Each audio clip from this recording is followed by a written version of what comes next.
53 വർഷമായി സിനിമാ ലോകത്ത് നിറഞ്ഞു നിൽക്കുന്ന നടനാണ് Mammootty.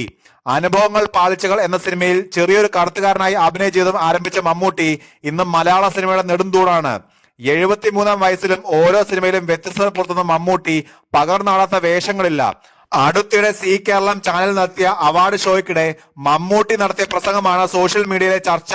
Life time achievement award നേടിയ ജനാർദ്ദനെ കുറിച്ച് വികാരഭരിതനായാണ് മമ്മൂട്ടി പ്രസംഗിച്ചത്. തന്റെ നാട്ടുകാരനാണ് ജനാർദ്ദനൻ എന്ന് മമ്മൂട്ടി പറഞ്ഞു. സിനിമയിലെത്തിയ സമയത്ത് തനിക്ക് ഈ മേഖലയിൽ പരിചയമുണ്ടായിരുന്ന ഒരേ ഒരാൾ ജനാർദ്ദനാണെന്ന് മമ്മൂട്ടി കൂട്ടിച്ചേർത്തു.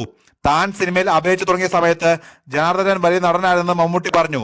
ആ സമയത്ത് താൻ അദ്ദേഹത്തിന്റെ പരിചയക്കാരനാണെന്നും എന്റെ നാട്ടുകാരനാണെന്ന് പലരും പറഞ്ഞിരുന്നെന്നും തന്നെ പോലെ പുതുമുഖത്തിന് അത് വലിയ അംഗീകാരമാണെന്നും മമ്മൂട്ടി കൂട്ടിച്ചേർത്തു.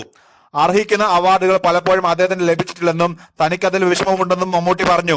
ജനാർദ്ദനൻ ചേട്ടൻ എന്റെ സിനിമാ ജീവിതത്തിൽ വലിയൊരു സ്വാധീനം ഉണ്ടാക്കി.